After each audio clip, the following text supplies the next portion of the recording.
Hello, Unity community, and welcome back to another official Unity live stream, both here on twitch.tv/Unity and, of course, the official Unity YouTube page. My name is Jackson. I am one of your community managers, and my job is to bring you the latest and greatest in live stream content, bringing you content to help educate, inspire, and allow you to connect with your fellow Unity community. Thank you so much for being here on this lovely Tuesday, February 25th. We are going to be joined by a very special guest today, as we are going to be talking about Citizen Sleeper 2, Starward Vector. With the creator themselves, we've got Gareth Damian Martin on the line, ready to go here, ready to chat about everything that they put into this sequel, which is absolutely fantastic to see. So thank you so much for joining us, whether you are joining live or watching this after the fact. If you are watching later on YouTube as a VOD, take a look down below you at the navigation bar, where we will have chaptered this off very conveniently for you to hop around to whatever parts most appeal to you. If you are watching live, remember that this is a conversation and we want to see you all in the chat. If you have questions for our guest, ask them. If you have comments, go ahead. If you want to connect other people and answer some of their questions, help each other out, we see it happen in the chat all the time, and it's very, very heartwarming to us. So thank you again for being here. The Bull, we've got Davina Duckworth, of course we do. We've got A. Hoggins here. We've got Demise Man, and then we've got Cool Like a Ninja, we got Cruz, we got Bear. We got a number of people hanging out and watching live. Thank you again so very much for being here. We are live on these channels every Thursday at 9 a.m. Pacific. That's 5 p.m. GMT. And we are also sprinkling in Tuesday streams like we are here now. Like the Bull called out, are we graced with 2 streams this week? We sure are. We've got this stream today, and then on Thursday, to help celebrate Steam Next Fest, we're going to be joined by a number of different devs to talk and play through their demos. So very exciting. If you are curious about the indie spirit and the indie experience in Steam Next Fest, we'll be diving into a little bit of that today as well as on Thursday. So lots to look forward to. And again, I'm so grateful that you all are here. What should you expect from today's stream? Well, we are going to be joined by Gareth. We're going to be talking about their journey into creating games and starting their studio, Jump Over the Age. Then we're going to be talking about Citizen Sleeper and Citizen Sleeper 2. What constitutes a game? What constitutes making a game with no code? And then how do you iterate on a hit? We'll be talking about scope creep and managing scope before we open up Citizen Sleeper 2 in the project file and take a look at all of the tools used to help make that happen. We will then circle back to discussing Steam Next Fest and their experience there within. Before we dive into some general community Q&A, so keep an eye out for all of those things. Of course, go and take a look at the game that we'll be discussing today. We have the Steam link for you in the chat. Again, this is a fantastic way for you to not only learn from us at Unity, but to hear the experiences of and learn from the people that are making indie games and doing so very, very successfully. So I'm excited to connect all of you in the Unity community with our guest here.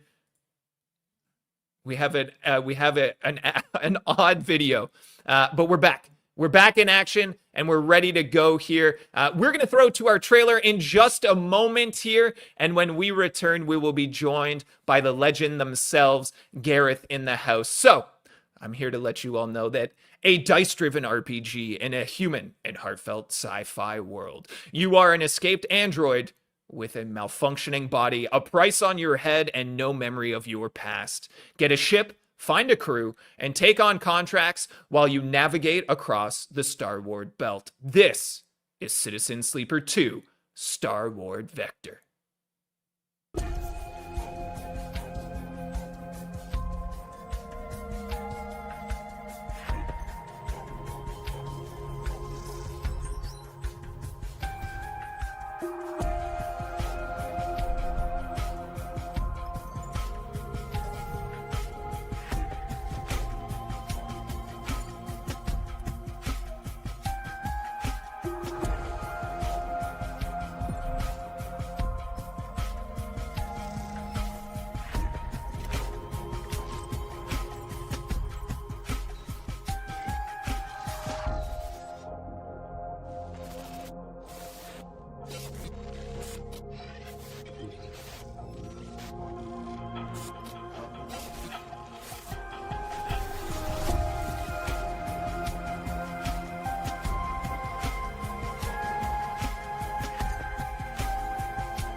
Yay! Welcome back. Well, welcome to the show, Gareth. How are you Hi. today?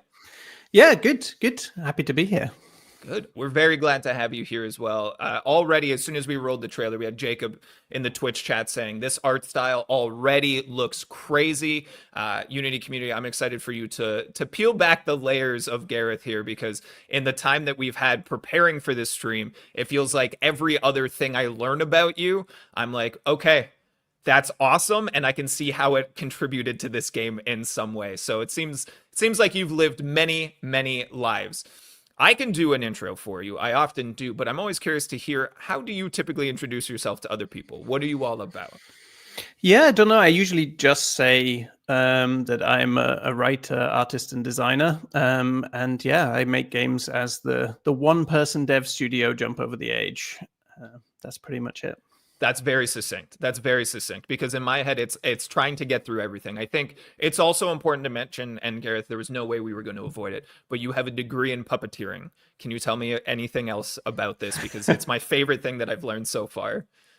Yeah, I mean, I do have a bit of a long and checkered history of doing weird jobs, which is why I made a game about doing weird jobs. But yeah, doing all kinds of strange things. I studied puppetry at the Royal Central School of Speech and Drama here in London, where I'm working out of. And yeah, I mean, you know have done all kinds of things, and I did a lot of work in theatre and a lot of work as a designer for theatre and exhibitions and events. I was a puppeteer, and I did puppetry direction and puppetry performance, and lots of other things that we'll probably get onto as well. I actually once was the channel manager for a video game TV channel that played mostly in Indonesia. So I did go travel I to didn't know about that Indonesia. one either. Yep, I got loads of them in the pocket. Yeah, so I've done a lot of weird things. Actually, my favorite weirdest job that I've ever done was that I was a mirror maze cleaner. Yeah, at a Ripley's Believe It or Not, which you'll be very familiar with because I am. you're American, but it was the first Ripley's Believe It or Not in London. And I had to clean the mirror maze there for a job. And I'll tell you one thing about being a mirror maze cleaner is that when you're finished and you come out of the mirror maze, you're shocked that other people don't look like you because you've just spent half an hour just looking at reflections of yourself, and it Yeah. alters your brain chemistry permanently, I think. I get that for sure. And Thetra in the Twitch chat's asking the question that we're all thinking. Was it a lot of nose prints? Were people walking in? Is that what needed cleaning most? So there was a really badly, or I guess well designed, but there was specifically this like final mirror in the mirror maze that's meant to hide the exit so that people get stuck and go round and round and spend as much time as there as possible. And it was a mirror that reflected the exit, but it reflected it into a different place so that you thought the exit was in one place. And obviously the result of that is you get a lot of kids who just see the exit and they just run straight for it and they go straight into a mirror. So it was full face prints of children on one mirror that often were the most difficult to clean off. I love peeling back the layers, Gareth. It's been so fun getting to know you a little bit, every single thing, like I said. Kind of focusing in a little bit more on games. You're a solo creator. What are some of your favorite games, or maybe games that inspire you to create?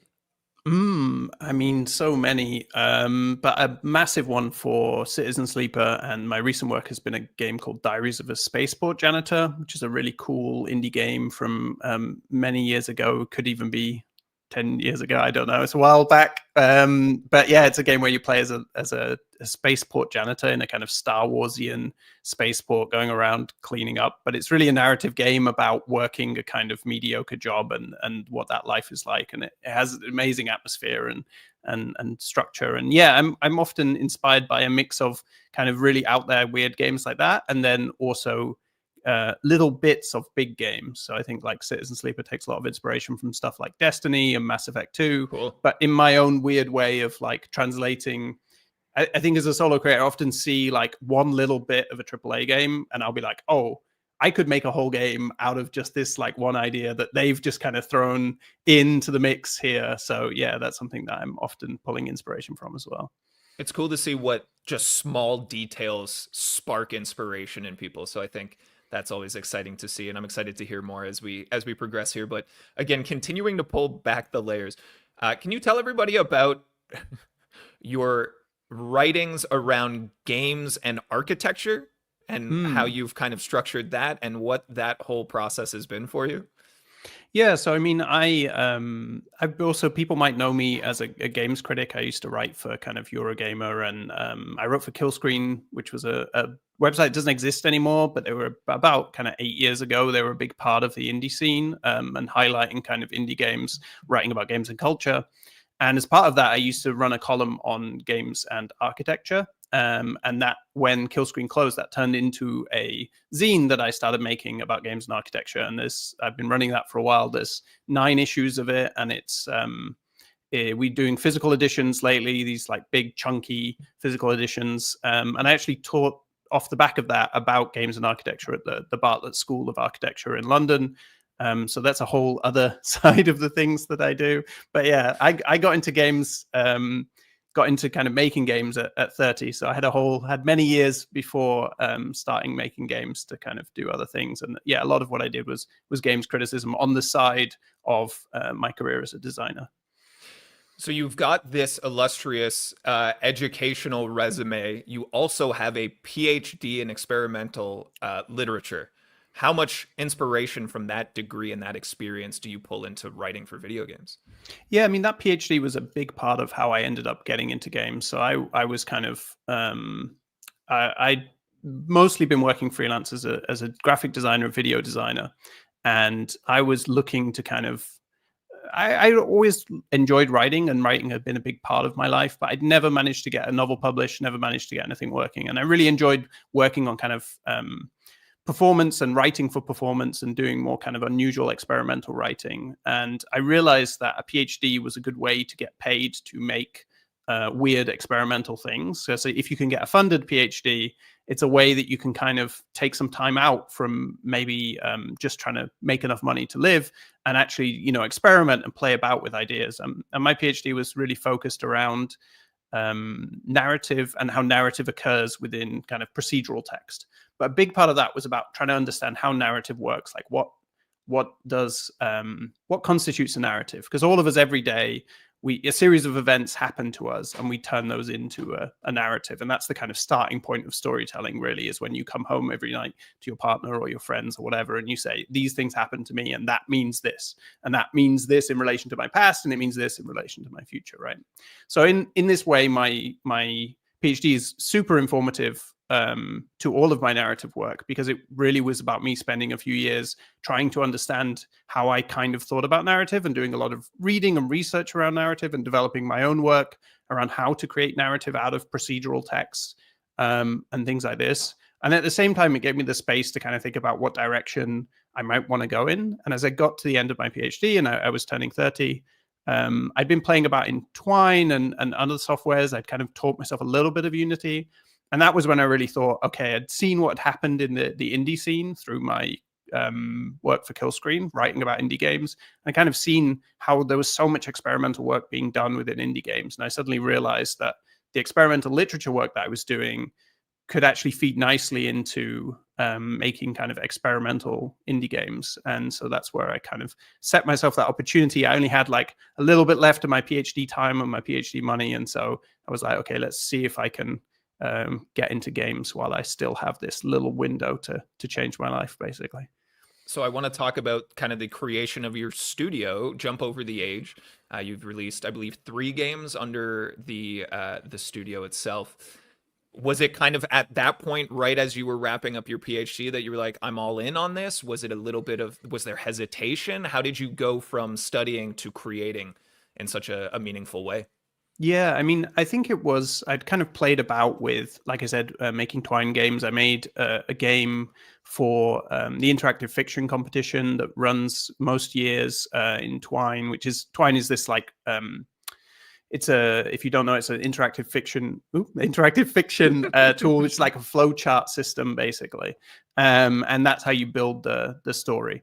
And the one kind of thing that I ended up doing with Twine was starting to play about with building more complex stories and kind of learning a little bit of code and learning to build structures. And I started to realize, like, oh, I could actually make games. And I think at the same time, I'd seen for example, I'd seen Cultist Simulator get funded on Kickstarter by Alexis Kennedy.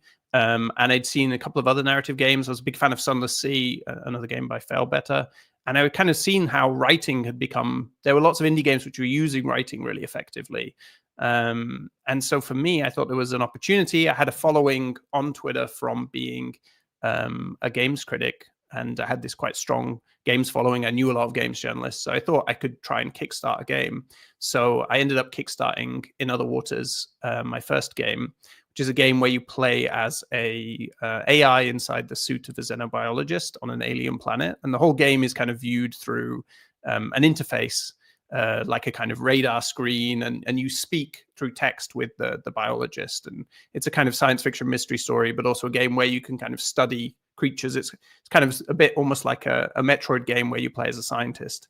So you're scanning all these creatures and uncovering things about them. But all of that really came out of the fact that I knew I could do graphic design for the interface design, and I knew I could write the descriptions of the creatures, and do the storytelling. And so it was really a game that emerged out of my interests and also the skill set I had and the opportunities that I had. So thankfully managed to get that game through on Kickstarter. And then because I was kind of shouting about the game so loudly, which is what you need to do to get a Kickstarter funded, you basically spend 2 whole months just like screaming to everybody like, hey, I'm making this thing, please help me.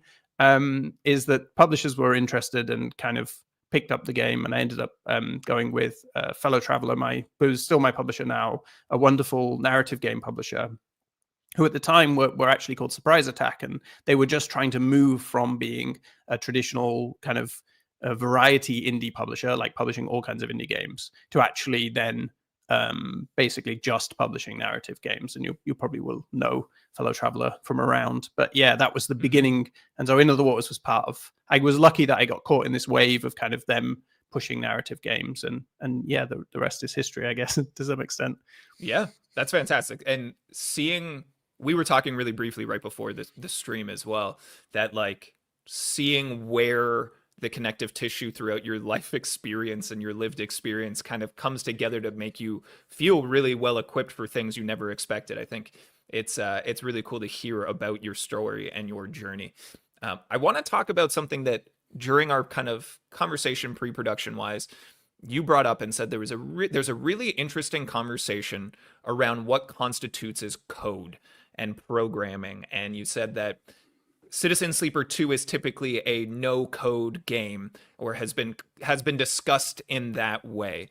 There's a lot of nuance to it. So how do you typically describe your approach to the games? And we can, unpackage this conversation a little bit more around the community kind of sentiment around it. But yeah, what is your approach typically? Yeah, so I mean, to go off the back of what I just explained about kind of my process, is that I started making games the moment that I basically could, in the sense that I've never been a programmer and I've always played about with making games. I remember downloading Source Engine way back with Half-Life 2.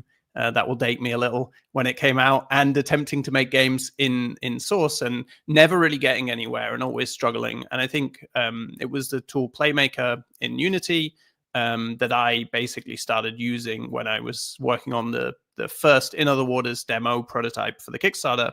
And I was actually able to build that prototype in about 3 weeks. My partner went away on holiday and kind of work holiday combo. And I basically spent those 3 weeks just kind of like grinding out In Other Waters. So the reason I say this is I kind of like, I've never really been able to write code and kind of think in that terms of a list of instructions. But PlayMaker is a visual scripting tool, and it uses like flowchart style setup where you have like actions and events. It's the FSM, so state machine, so it moves between states based on events. And to me, that just made so much sense. It was like something just kind of unlocked in my brain. And ever since then, I've used PlayMaker to make my games. And so I guess, when we're talking about no code, we're not talking about no code ever, because obviously it's on a computer and it's running on code. But I think for me, it's that distinction of working within visual scripting.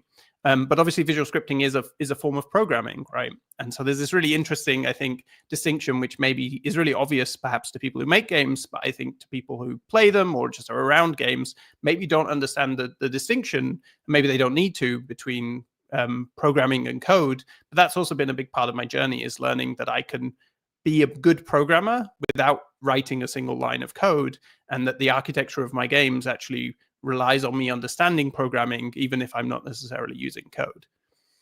I think that's very impressive. Firstly, I think it's also something to talk about on this channel all the time, about using the right tool for you. And usually it's ones that connect with you, that you click with, as you've kind of described. And it's interesting to see how people's processes differ. And I think for a lot of people looking in from the outside, there's a level of intimidation of like, I would love to make games, but there's nothing that I can do to contribute because I don't understand the actual coding and the scripting language and things. And we're slowly seeing, and I'm hoping that people are taking away this information, that like there are ways for you to contribute in whatever areas of expertise you have. And we did a stream a couple weeks ago where we talked about creating VFX without code, using visual VFX graph. And we had a spicy moment in the chat where someone was like, I hate when people talk about creating stuff with no code, like that's an impressive thing, and et cetera, et cetera. And it just comes with this passion. It feels like I've seen it rear its head as this hot button topic. Do you have any insight or any thoughts around why you feel like there are this divisive line on the semantics of whether or not coding and programming are the same, or there's overlap? Yeah, I mean, I guess it doesn't matter so much to me. It's something that I've kind of like encountered when I first started making work in PlayMaker. And, I kept Googling, like, can you use PlayMaker to make an entire video game? Because I hadn't made a video game before. And everyone seemed to say no. Everyone was like, no, you can't use visual scripting to make an entire video game. No, it's not performant. It's not this, it's not that. And the thing is, I've now made 3 video games with visual scripting and using PlayMaker, so you definitely can. And the question is, I think it's really about understanding what it's good at doing, what these tools are good at doing. And when you're a solo developer, I think it's quite different in the sense that you're not ever going to have the most efficient tool. And so I think for me, I like you say, I'm looking for tools that work for me. I'm not necessarily looking for like the ideal tool. And I personally am not trying to brag when I'm saying like, oh, I haven't written a single line of code. Yeah. In a way, like I probably could make the games. I'd make them in a totally different way. Maybe I could make them with coding. But the thing is, my brain doesn't work like that. So it's not, for me, there's no value judgment to it when I think about it. It's just about how I like to work and what works for me. And that's, as a solo developer, that is your meat and drink. That is your life. Your life is, how is this going to work for me? That is what you're constantly thinking. You're not kind of, I'm not a solo developer by force. It's not just like, oh yeah, I can't afford to hire anybody or whatever. For me, it's always been part of a practice. It's part of a practice of, I really enjoy working by myself, and I really enjoy authoring my games. And obviously I do have like collaborators and contractors who contribute, but they contribute in very specific kind of like sections of the game. So I do think of myself as a solo developer. And again, when I say that, I'm not trying to brag. I'm not trying to say like, yeah, wow, look at me. It's just a kind of practice that I undertake. So that's generally my focus on that issue. Is I'm not that interested in it being something like, oh, this is good or bad or whatever. I'm more interested in like, how is it particular and distinct and different as a practice? And hopefully, streams like this is a really nice opportunity to be able to talk about that practice and how it works for me. Because I think that often gives people permission to do it themselves. And that's certainly something, I really struggled with them when I started making games with visual scripting, is I felt like there wasn't that permission for me to do it. I was doing something wrong, or I was like being stupid, and I constantly had this imposter syndrome around it. And I think in time I've just realized like it's not, there are so many ways to make creative work, and there are so many ways to make games, and the tools are so broad and wide and different. And as long as it works and it delivers, then I think you're okay to do it.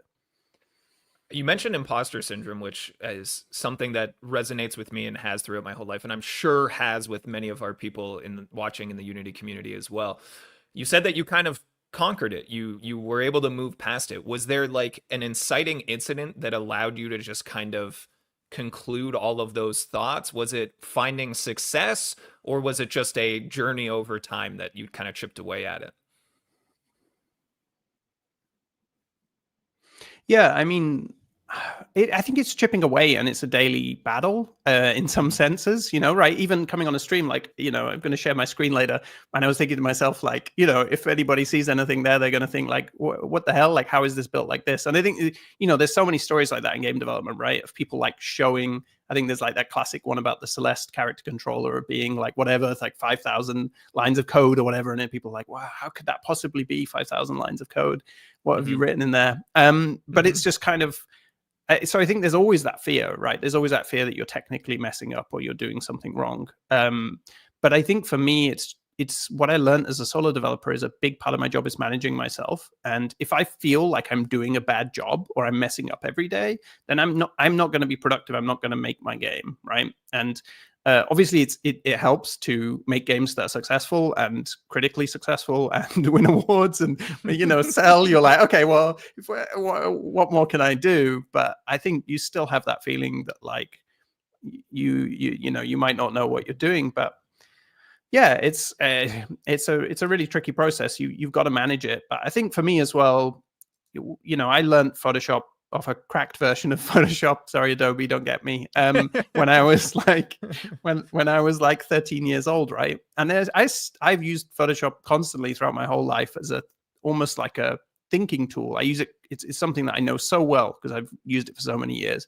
There are things I don't know how to do in Photoshop. There are buttons that I've never pressed, despite using it for 10, 15 odd years. And it doesn't matter to me. That's always been software for me. I come from a generation where there was no opportunity to learn software at school. And even really, I went to art school, so theatre school and art school, so not really an opportunity to learn software there. So I've always taught myself software, and I always felt like that's just how I use software. I find the bits of it that work for me, and then I make them work and I turn them into something. So yeah, I think, if anybody's worried about that, they should at least know that that's how everybody else feels, right? We're I think the vast majority of us are working in that space where we're not 100% sure we're doing the right thing, but we're going to try and make it work for us.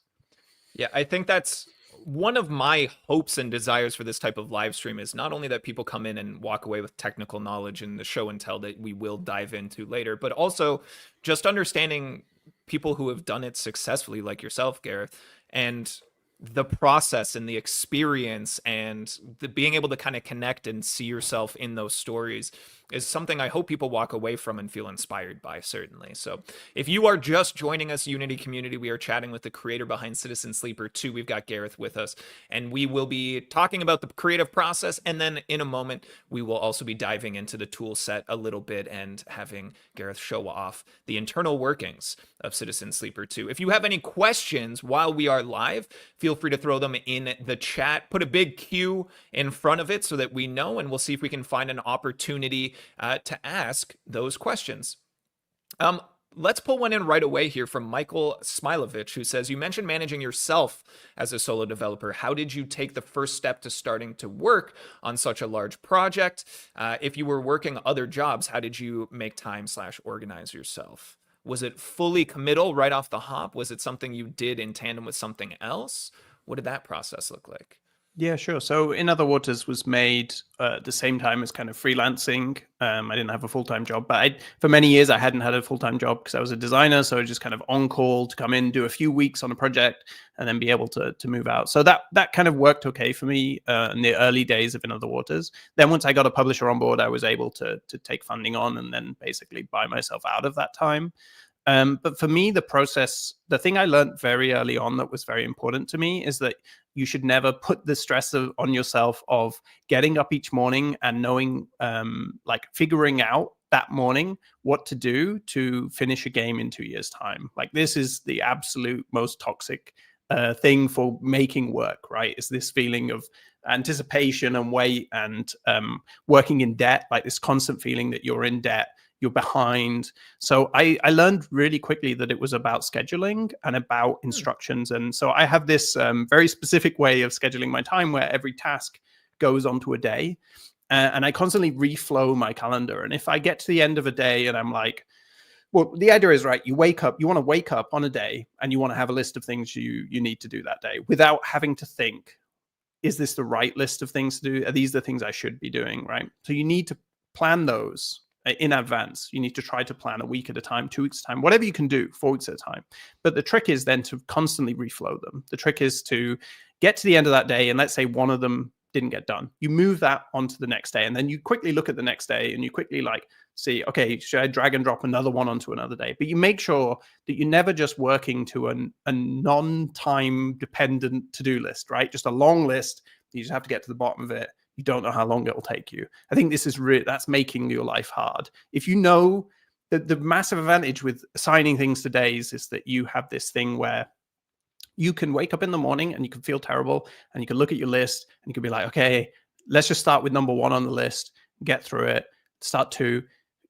Even if you just get a few of them done, you can mark them off and you can take them off, and you got to be you need to be granular to do this, right? You can't just say like, today I will do develop level 1 and I will do that for the next month, right? And the next month is just labeled, I've seen people do it, labeled just develop level 1. It's got to be really granular. But at the end of the day, when you've done those things, you can look at them and you can go, okay, day's done. Doesn't matter. Day's done. I did what I was supposed to do today, and I've rescheduled what I didn't do. And just constantly working like that for me became really important. And if I ever missed something, a deadline or whatever, just reschedule absolutely immediately, never work in debt. So yeah, there's some really practical things there for me that were about, I've got to be kind. I've got to be kind to myself, and I've got to make sure that I'm never working in a kind of like structure where I feel this like pressure, because the pressure is actually what ultimately kind of like crushes your ability to make stuff. Now, obviously, at the end of a project, there's always a period where you're kind of like pushing against the limit of time that you have. But I think for the majority of development, it's really good to have a good scheduling kind of hygiene, I guess, and basically, never really try to get yourself in a scheduling hole. Yeah. All of that is fantastic insight, and you've heard it here first. It's not enough to put design level 1 on your calendar. I want to talk about kind of iterating on a hit. Citizen Sleeper 2, obviously there's a 2 in the title. It is a sequel. You created and released Citizen Sleeper. It became this awesome story to hear about the kind of growth and success that it saw.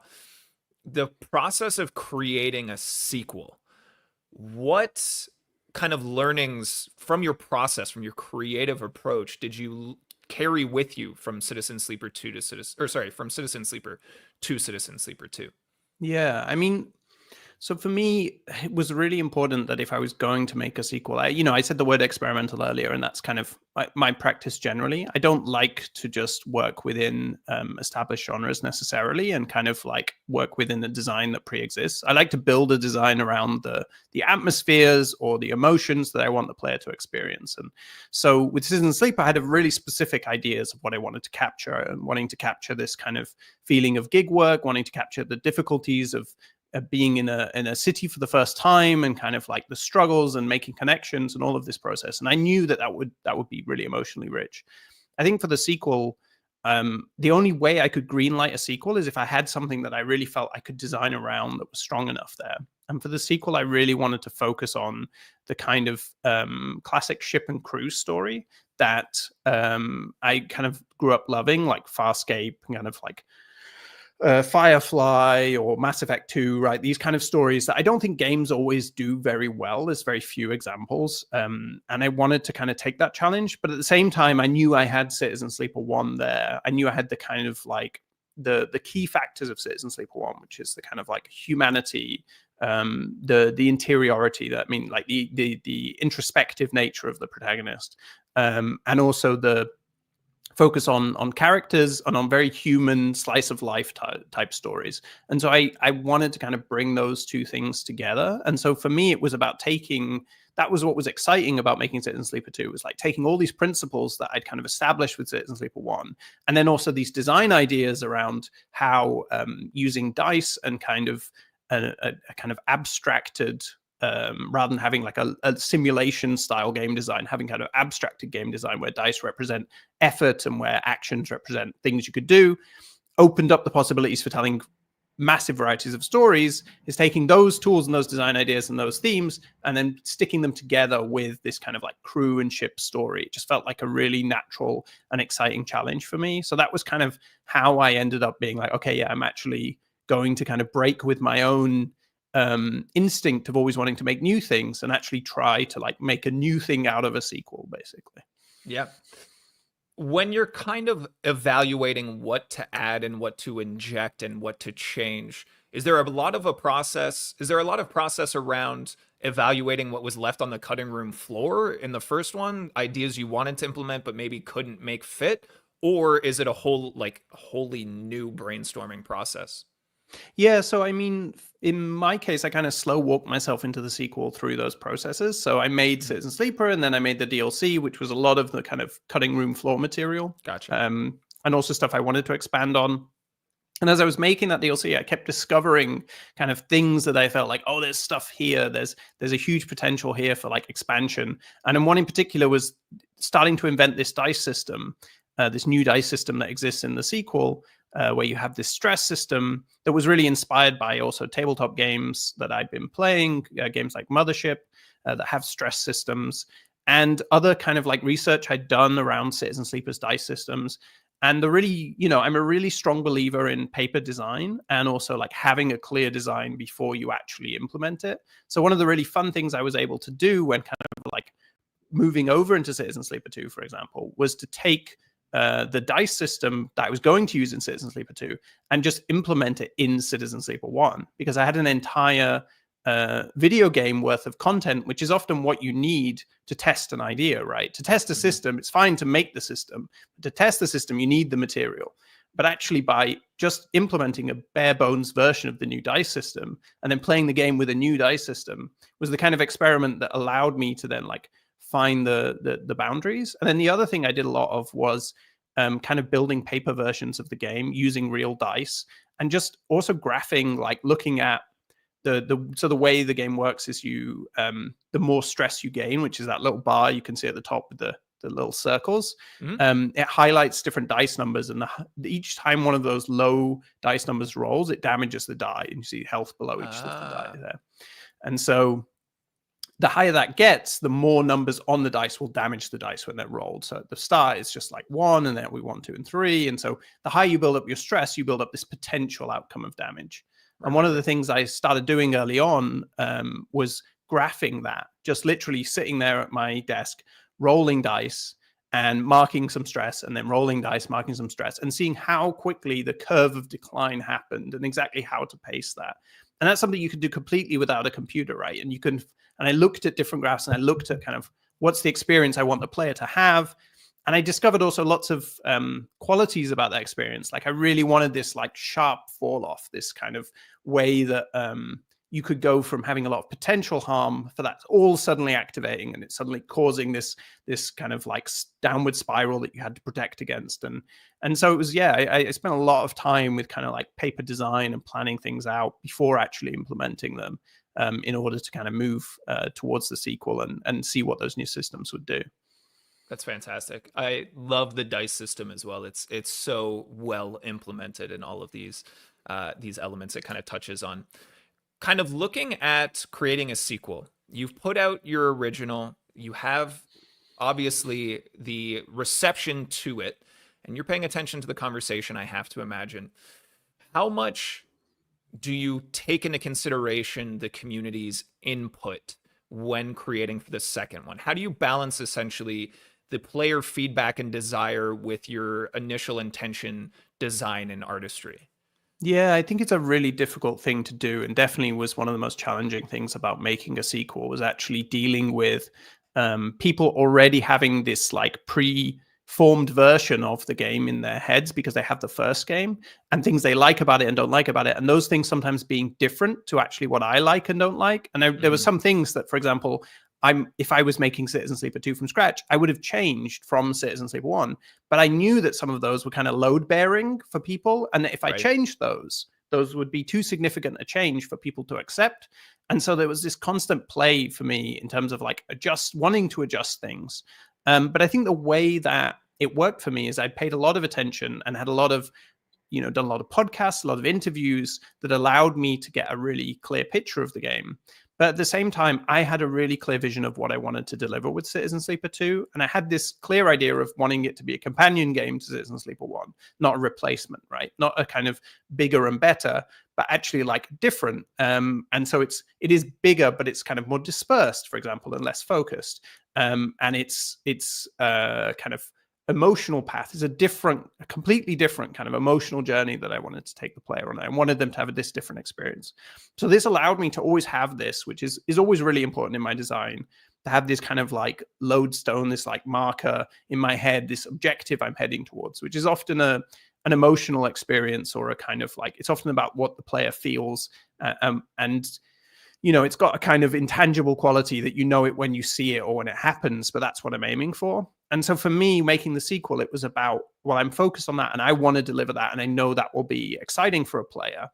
But at the same time, I want to take on board what worked and what didn't, and kind of like find the balance. But I think I would have got quite lost in trying to please everybody if I hadn't had this really clear vision of what it is that I wanted to achieve and what would, in the end, make the sequel a success for me. And there was a point quite late in development where I kind of like played the game and I was like, it's doing it. It's doing the thing I wanted to do. And that's, for me, the most exciting bit of game making, is when if the developer who has become completely numb to almost everything in the game from years of repetition and tedium, if you can feel just a spark of something, you feel that when it just triggers in your mind, you're like, oh, that's what an interesting moment. That will be multiplied 100-fold for someone who's coming fresh to the game. So I think that kind of always kept me going. And I knew, I think from experience of making a couple of games, is that I would get that eventually if I just kept my eyes on what the experience it is that I wanted the player to have. That is very, very interesting insight. I really appreciate that. I want to talk a little bit about managing scope. We're talking about building off of an original concept and success. We're talking about looking for new opportunities. I think it's something that we see constantly in game development, that people have massive ambitions that they need to keep in check. I know you mentioned kind of your scheduling and your day-to-day, and I believe you called it scheduling hygiene. Is there anything else that you kind of implement to keep yourself on track and make sure that you're not reaching beyond your means? Yeah, so I mean, in terms of scope, I've got a very particular way of working, I guess. That when you're solo, your scope has to be really tight. You have to be you always just assume that you can't do what everyone else can do. You can't fully do almost anything, right? You don't have the time, because in my case, I do all the 3D art, I do all the writing, I do all the design and programming. The only things I don't do are the 2D character portraits that Guillaume does, and the music, which Amos does. Everything else is done by me. And so it's like, okay, well, none of this can be, or only some elements of this can be done fully. So I'm always super aware of scope, but in that sense, I'm always super aware of the, not tricks, but like the value, finding the value of like small things, right? And so Citizen Sleeper 1 is completely designed around a dice system that allows me to tell any kind of story using exactly the same dice actions over and over again, right? It's like you're assigning dice to an action. That's fundamentally the same object, even if it has different text and it has different variables that are affecting it. It's fundamentally the same object. So that's the whole game is designed around being able, a design that enables me to tell stories I want to tell with tools that are efficient for telling those stories, but that I don't feel are a compromise in any way for the player. And it's a delicate balance. But in terms of scope for the sequel, I had a very clear picture in my head, was that the sequel shouldn't take more than 2 years. It needed to be made within a 2-year span. And that might sound kind of arbitrary, but the original Citizen Sleeper was made within 2 years. And I guess like this is the way that I often like to work, is at the start of a project, I set a very clear delivery date, and everything is about making sure that I can deliver to that date. Talking about the constant reflowing of the schedule, I'm constantly assessing, every month at least, to see, am I actually going to hit that? Do I need to cut content? Do I need to work differently?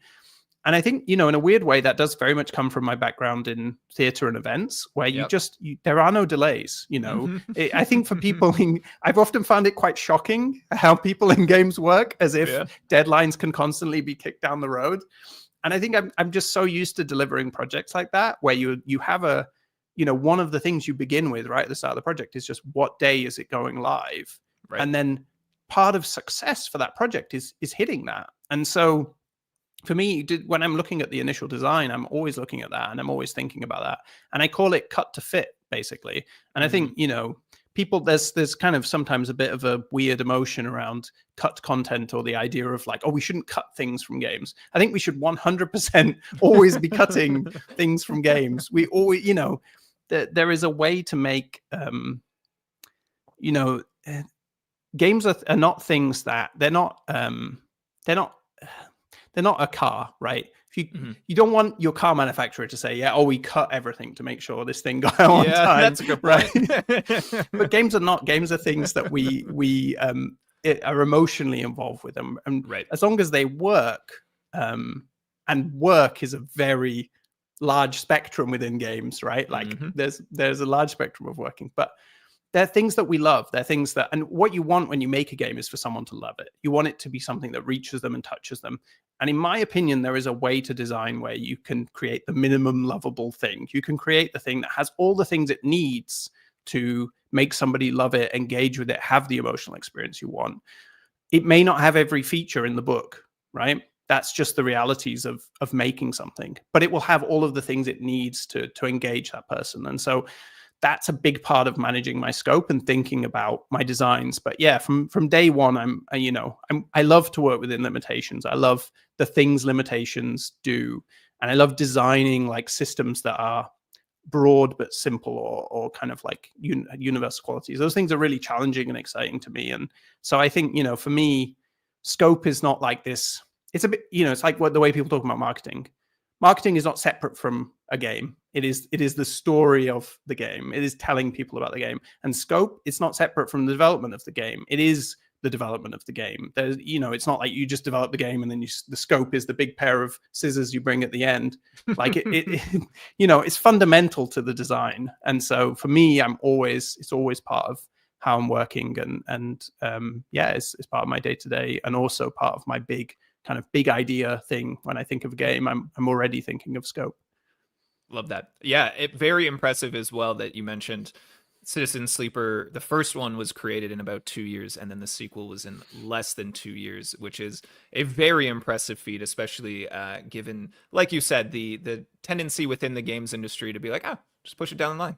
Push it down the line. We got it. Don't worry about it. So kudos to you for that one. I think it's time that we change gears and do a little bit of show and tell. I know that, Gareth, you were kind enough and generous enough to basically provide us with an opportunity to open up the project and take a look at some of the tools that you use. So whenever we're ready, we can switch gears into that. And then however you feel like you can best showcase it, we'll leave it totally up to you.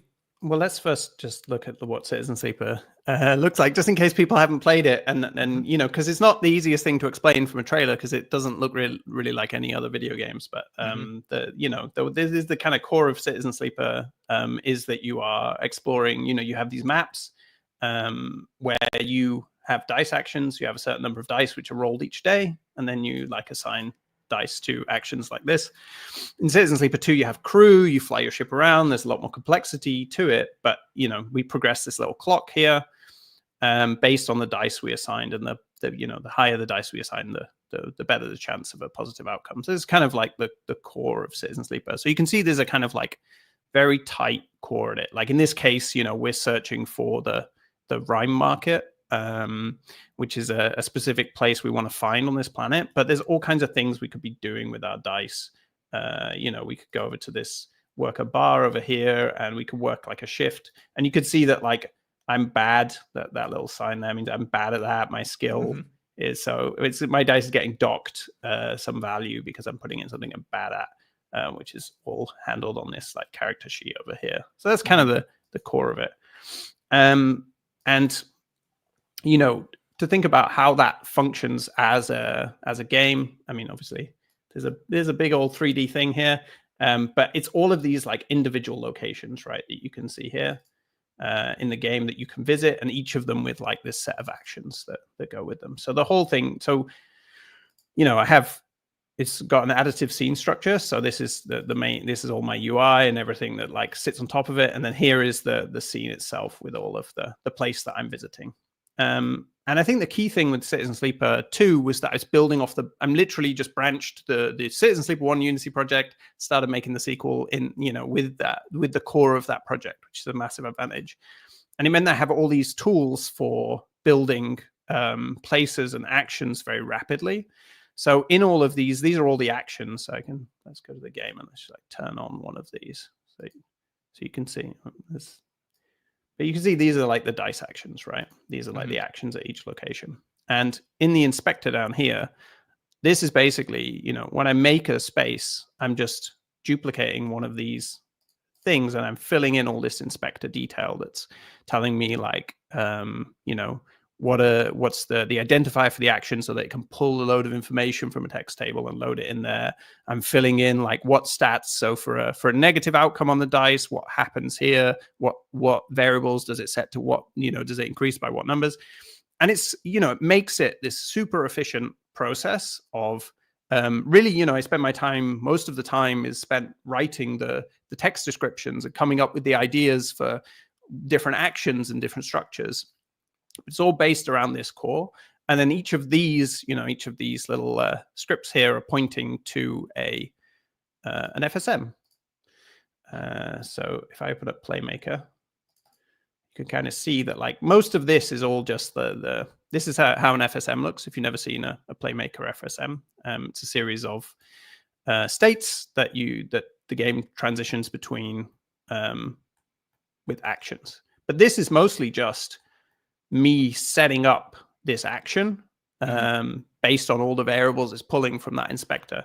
So this is where I've kind of become very efficient from Citizen Sleeper 1. It's just having this really simple way of, okay, I want to make a new location in the game. Okay, I just make a new location, put it in location prefab, put in an action prefab, and then I'm just filling in those inspector forms. And then I'm going up and I'm opening my text table, and I'm filling in, all of that information, and then that's an action. It's just like runs in the game, right? And that is the kind of like super rapid way of being able to build the game out. And yeah, you can kind of see like, then down here, this is basically how it works. So when you plug the dice in and everything like that. So that's While you have this open. Yeah.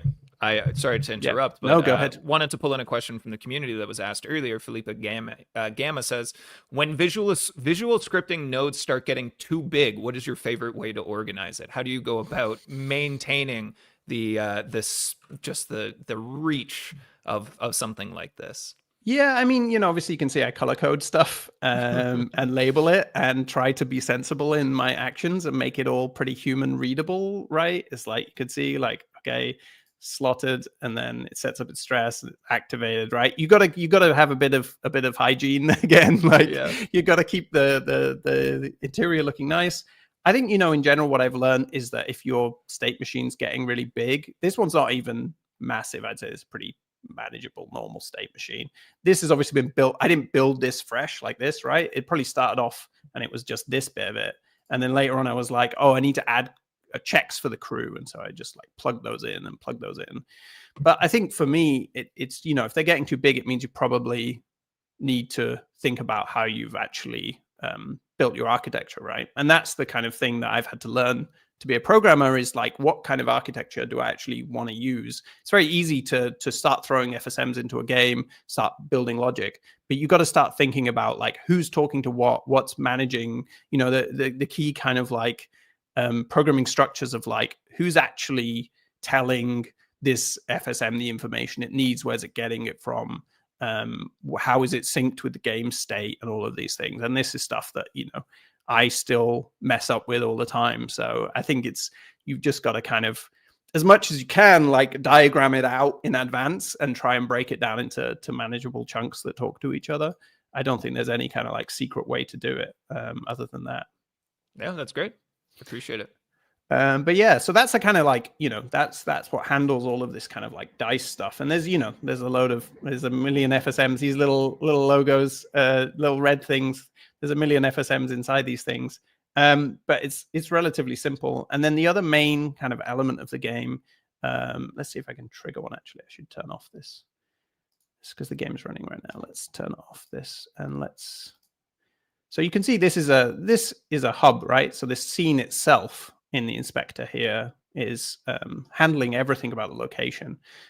versus this, which is handling all the UI and everything on top, and it additively loads in the hub. So as you travel around the solar system, I'm just additively loading them in as separate scenes. That's obviously pretty much the way that most people would handle it, I hope, but who knows? But the other thing the game has is obviously a lot of narrative scenes. So we have a load of these here, and I can just, let's just trigger one over here. Whoop. So these scenes, like the branching dialogue scenes that exist in the game. Now, those all use a couple of tools that are super useful. And one of the big things about being a solo developer is like learning when to use tools and assets and material that exists rather than necessarily having to roll it yourself. I use a great tool called Dialogue System for Unity. That has that. Yeah, it's snappy. Yeah. It's made by Pixel Crushers. It was used for Disco Elysium. It's probably the most famous game that it was used in. It's like a comprehensive, it's incredibly good at just handling loads of things. Has a whole variable system. All the quests in the game are handled within it. All of my actors, like different characters. And it also has, you know what I love to see is that I'm always looking for things with good PlayMaker integration, right? I've got PlayMaker at the core of my game. And so I'm always just looking, and it has really good PlayMaker integration. So I can control it really well through PlayMaker. And it also has really good integration of another amazing tool, which is Ink. So actually, weirdly, the dialogue system for Unity, I don't actually use I don't know where here we go. Look, this is the conversations section. It's completely blank. You use the dialogue system for Unity for everything but the dialogue. Is that what I'm understanding? Exactly. It loads it in. It handles the UI. It handles quests and it handles actors. It handles my variables. It handles my saving. Obviously with slight modifications, but yeah, everything else is handled within a wonderful. And this is where I come close to actually writing lines of code, thing called Ink, which was created by Inkle, who are a studio made 80 Days, probably the most famous game, also Heaven's Vault. And this is a wonderful document that contains 200,000 words of Citizen Sleeper's script. My goodness. There's 250,000 words in the game when you include all of the text table descriptions and everything, all written by me. Somehow. But basically Ink is, if you look at it's quite hard for you guys to understand maybe what you're looking at here, but so Ink is basically broken up into these little like paragraphs that all have like a name. So this one's called Calm and Signal. And you can see down here, there's a couple of choices, these things with pluses in front of them. And those pluses have a little arrow. Ink's lovely because it's, when you want to send someone somewhere, you draw a little arrow with a hyphen and then a greater than symbol. And that'll send you to another one of these little, so we were to click that choice, that would take us to Seraphim By over here, right? So the thing is, all of these, every paragraph, every section you make in the game has a unique name. And the real power of Ink for me is that you can then check everything that the player has seen that you have sectioned off. And you can conditionally bring material here. So now this bit is me conditionally bringing stuff based on crew. But if I scroll down a bit, I can probably find some conditional logic. Just seeing like the absolute size of this document gives me stress. How do you navigate? How do you know where you're going? Is it Command F constantly? Yeah, just search it, right? So because every single bit I have given a name to every scene in the game and every section of every scene, it's actually really efficient. I can hop around it super quickly. So here, for example, God knows what no Marco N means, but that's a section of a scene, right? It's probably the end of a scene where Marco does not appear. If the player has seen that, then they will be given this piece of text, which talks about Marco being there. I think this is about the choice of whether or not there's a character called Marco, whether or not you bring them back from a particular job, right? If you hadn't brought him back, Seraphim won't mention that Marco is here. If he does, you can see how that's a tiny little bit of conditional. It's not like a massive conditional choice, but it's when you're making a game like Citizen Sleeper, it is so important to be able to really easily adjust what the player is seeing based on what they've previously seen in the past. And it's so powerful for me because what you've got to imagine is when I trigger this scene here that we're looking at in the game, right? All I'm doing in Unity is I'm just triggering a scene, I'm calling it by name, and ink is loading it up. Ink is then, based on what the player has previously seen, can control the scene completely. And so because I have that separation, you can actually have situations where, let's say Kirk died. Kirk doesn't die, but let's say Kirk died. It would be so easy for me to just create a little divert within ink that says, has the player seen Kirk died scene, right? Yes. Okay. Arrow, send them to a version of this scene that doesn't have Kirk in it, where a different character explains this to you. And because this game has, the text is so central, you can also imagine how if I wanted this scene to happen on a completely different location, not this beautiful ice-covered asteroid that's happening on now, I could easily just have that text trigger in that section, right? And I could just check, has the player seen the scene where they arrive at that location? Okay, then we have a version of this scene where we adjust based on that. So it's insanely powerful for telling stories. In fact, to the point where some of the branching in Citizen Sleeper 2, it doesn't occur within Unity at all. Unity just knows that, like, you do a set of actions, you see this scene, you do a set of actions, you see this scene, looks linear to Unity. But when you go into ink, ink is adjusting what you're reading based on what you've already seen.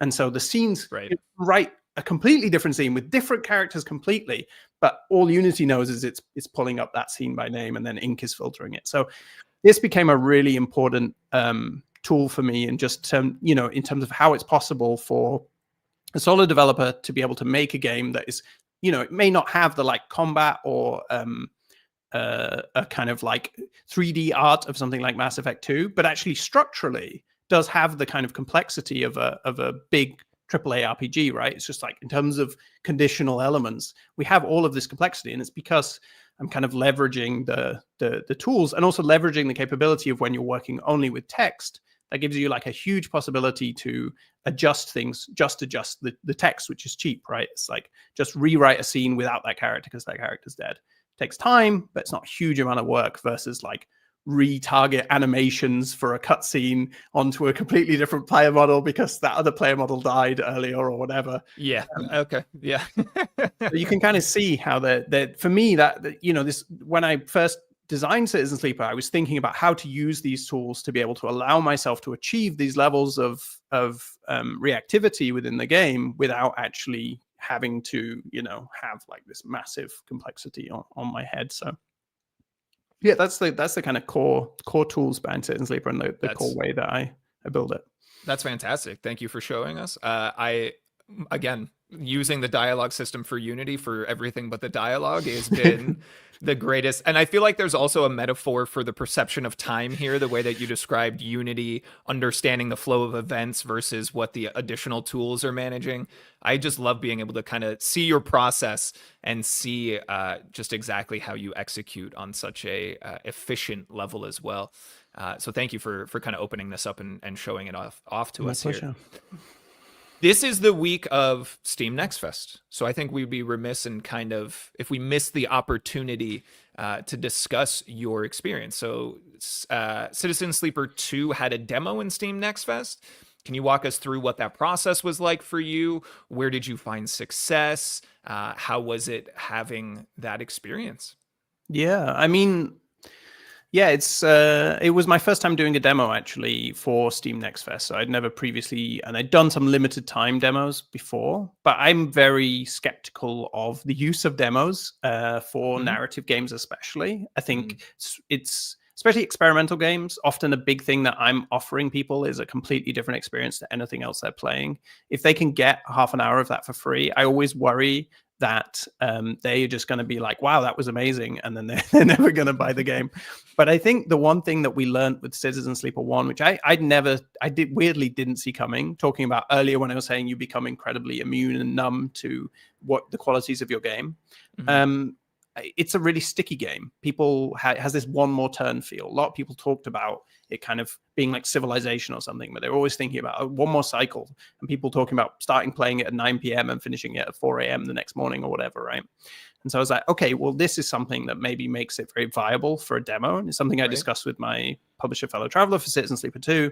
And we ran a press demo, and the press feedback was like, oh yeah, I got to the end of the demo and I just wanted to play more. And so we were like, okay, we are getting all the signs that this is a good way to think about our demo for Next Fest, is that we can get people hooked on the game, get people to have like an enjoyable experience. And also because the game is kind of branching and has this reactive element, more so than perhaps the original game, we can also kind of have that be part of the demo and have people be able to find their ways out of the demo in different ways.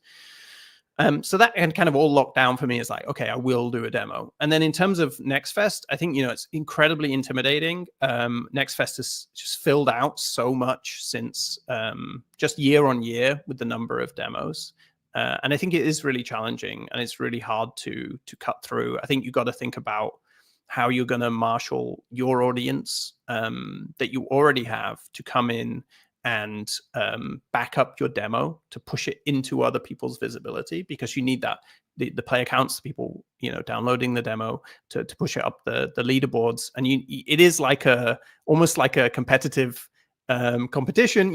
I'm not usually super competitive with other indie devs, and I don't like to think about it like this, but because of the way Next Fest works, it's all about what's the top 10 demos of Next Fest.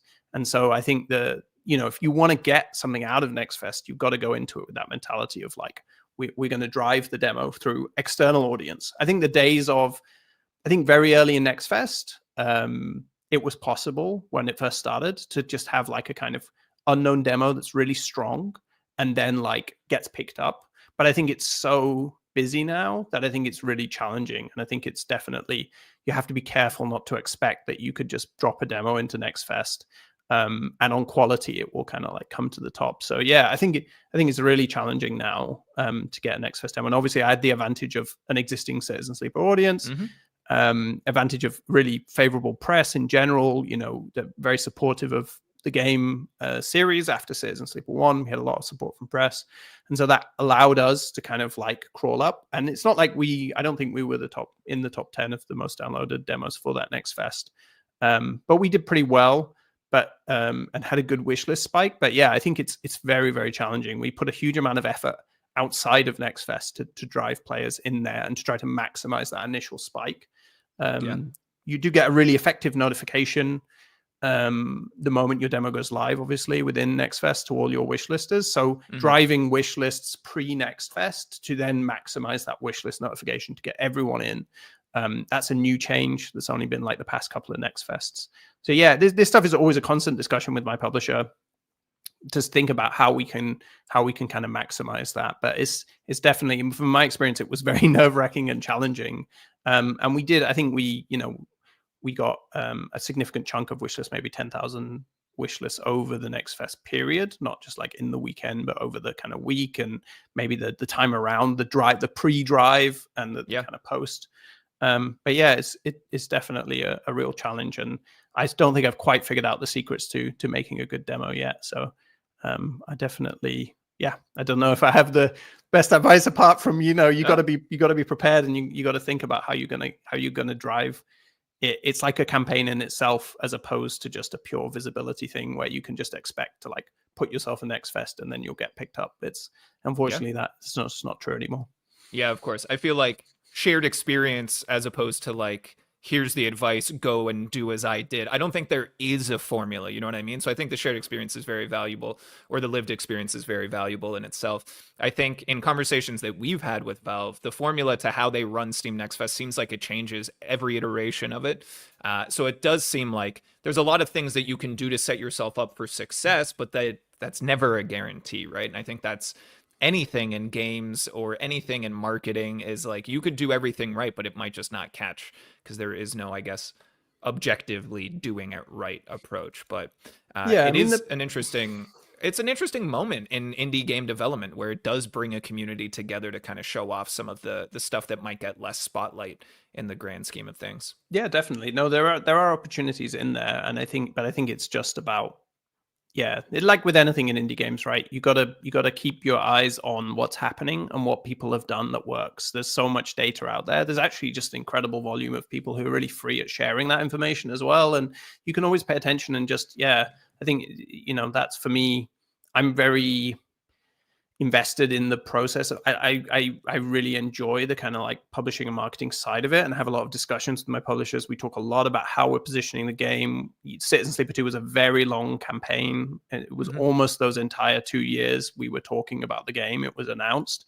And so there was a lot of discussion and kind of like guiding the game and how we going to show this game to people. And, you know, it's never about trying to cheat a system. It's always about trying to maximize the things, the qualities your game has, and to find the audience that you know is there for it. You know, that I think that's the main thing for me that I'm always trying to focus on, is like, who is going to play this game and how am I going to reach them? And what is it that I want to tell them if I only have one thing to tell them? And what is it I want them to play and walk away from the game and think about that experience? And so, yeah, you've always just got to be tuned into that, I think. I like the approach, and I feel like you've mentioned it, and not just the demo and the marketing, but the game itself, of starting from the end with what is the core feeling that we want people to experience here, and then working backwards to how do we accomplish it. I think that's such a interesting perspective that I'm sure exists that I just hadn't really considered until I heard it from you. So I think that's awesome. Thank you so much for sharing that. And thank you for joining us. We have a moment now where we'll pull some questions from the community here. We put out a call on our socials as well. You guys can keep an eye on those, as it's another good opportunity to interact with the Unity community. We've got them listed at the top of the screen here throughout the entirety of the stream. So we've got some questions that have filtered in throughout the stream. We've probably got about 10 to 15 minutes. We can kind of get into as many as we're able to. Again, thank you so much for joining us, for agreeing to be a part of this, and for showing us everything you have so far. My pleasure. I do want to call out from the social media call for questions. We had a few people that wrote in that just said, I don't have any questions. I just want to let them know this is an incredible game. So at least 3 different people had done that. So allow me to provide a little aid to your ego before we dive into more of the questions here. A great question from MW Hashem says, what do you think contributed more to your success, the design or the story? I mean, I tell you that those two things are not as separate as you think they are with Citizen Sleeper. It always shocks me, I guess, how many people say like, oh, Citizen Sleeper would just be a great book. I promise you it would not. Most of the characters you see in Citizen Sleeper, you only get about 3 or 4 scenes with them, and you get a lot of gameplay in between that I'm asking you to kind of like invest. And I think, you know, it's really easy to look at games with a lot of text and think that it's the story that's driving them. But I think it's, you know, it's so important to have the interactivity and the decision making, and that was a big focus of Citizen Sleeper going in. So I guess, you know, for me, it is the story. To answer that question specifically, is the story, but it's not in the way that you think. You know, for me, when I'm planning out those games, like I was saying, I think about the arc, the emotional arc I want the player to go on. And that's as much about the dice mechanics, as much about the experience of what it feels like to wake up, or, you know, in the day on Citizen Sleeper and roll a whole load of ones and feel it. You know, you feel it. You don't, that's what I'm aiming for. I'm looking for that emotional design. I'm looking for that feeling. And the only way you feel that is if you understand those systems, both narratively and mechanically. You understand what those dice mean to you from a purely mechanical, like, I want to get stuff done and I want to help my friends before bad things happen to them. But also from a narrative perspective, right? I know that those dice represent my physical capabilities, my emotional state, the conditions of my artificial body. So, you know, it's such a intertwined element for me. I guess, you know, it is story, but it is story that is contingent on mechanical design that feeds and puts the player into the emotional state they need to be to receive that story. Yeah, that's an incredible insight. And right there with you that the video game experience doesn't always translate to other medium just one for one, right? Like we see it with film adaptations or attempted film adaptations all of the time. So I would be curious to see Citizen Sleeper and where it would fit in other media, but alas, that's a conversation for another time. We have a question also from social here from Elytra. Elytra says, hi, love your games. How do you keep your motivation? Do you have side projects like small games? What do you do to keep being able to plug away at a project for years? Yeah, so this is a big part of being a solo developer for me. Like I said, I already talked about a little bit about scheduling. That kind of helps keep my motivation. Like never work in debt, never kind of like get myself down by just like beating myself up and saying like, oh, you're behind, you're doing badly. Like just avoid all of this. Just make a clear plan and go for it. But Right. I think in a bigger sense, I really only make games that I'm obsessed with, like that have something in them. So when I designed In Other Waters from the beginning, one of the key things that was part of my like how am I going to make this game? First game I'm making, I was thinking to myself, well, it's got to be something I can do, right? So I've got my capabilities of working with Unity, UI design. I can do that. I can do writing. Okay, what will I want to do for 2 years? Like, what can I do emotionally and psychologically? And I've always been obsessed by marine biology, and especially like fictional biology. And I think if I'd gone back in time and led a different life, I would have trained in marine biology instead of becoming an artist. And I think for me, it was like, well, I know I have that at my core. It's something I know I'm obsessed by and that will feed me throughout this development. I will be excited to do that. And so that was really important for that game. So I think for me, the motivation often comes from picking something that I'm obsessed with, and then feeding that obsession, feeding it with research and ideas, and allowing myself to enjoy engaging with that, knowing that enjoyment and that engagement will come through to the player, which has definitely been evidence for me.